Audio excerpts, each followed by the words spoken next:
Hey folks, Gary Bunzer from the floor of the 98th International Convention, FMCA, here in Gillette, Wyoming. I'm with Jim from SoftCell. Jim, how you doing? Hey, how are you? Good to see thanks. you. I was walking by the booth and I saw this and I said, this looks like a mini water purifier or some type of a soft water purifier. Correct. What is this? It looks so small.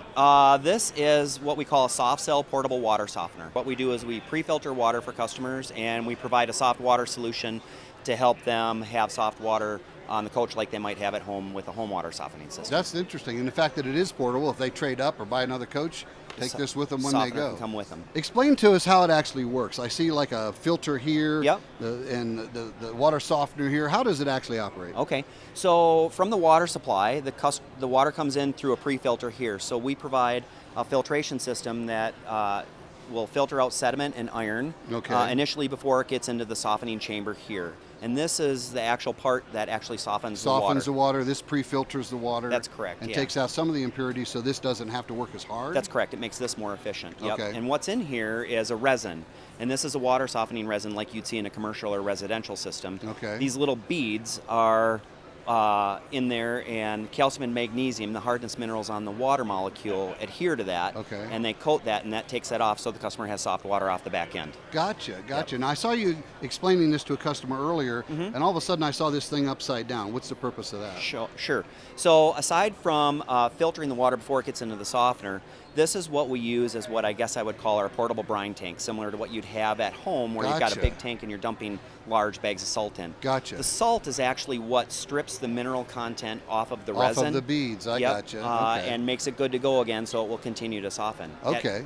At your home, electricity and a timer do that. Right. Here you do it manually because it's portable, so you don't need electricity or a timer. Interesting. Or anything like that. Yeah. And I see a filtering media inside that canister. Yep, this is just a standard sediment filter that you can get from us. We provide one initially when the customer buys the softener, or you can get it at any Lowe's or Home Depot or hardware store. And this is a 10-inch sediment filter. Easily obtainable in any big box store, right? Pretty much, yeah. Or I have them at the show for customers too. I sell them in bulk so then they avoid shipping costs if they like these filters here. Gotcha.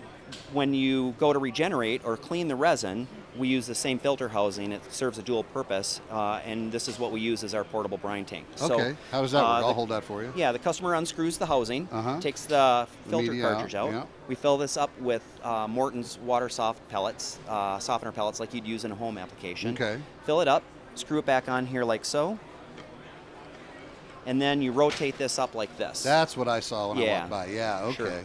The customer then disconnects this from the coach side, turns the water on so it comes out at kind of a pencil thickness.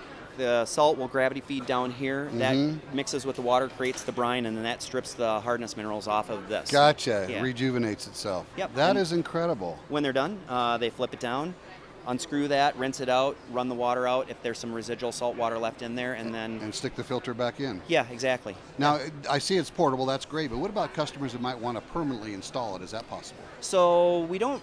They can semi-permanently install it, and the main reason is because you want to have enough space to be able to rotate this up so gravity will let it do its work. If the water bay permits that much room, then you can do that. Yeah, that's correct. Most basement storages are in that 21 to 23 inch range, or 21 to 23 inch range. Sure. So, you know, You've got the taller unit over there. This is our standard size. This is 21 inches tall here.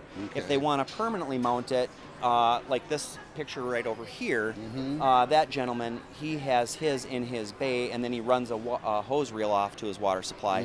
When he decides he wants to regenerate it, because he has to flip the filter down, he just takes it out of the bay, sets it on the ground, drops it to the ground, does that 25 minutes later. Easy way to do that. Easy way to do that. Well, there you see it, folks. SoftCell done. Jim, if people want more information about this, how do they reach you? Are you online? We have a website. We have a Facebook. We have phone number and email. What's the phone number? Phone number is 612-325-2886, and our email address is softcellwater@gmail.com. Thanks for joining us, and we'll continue here in Gillette, Wyoming.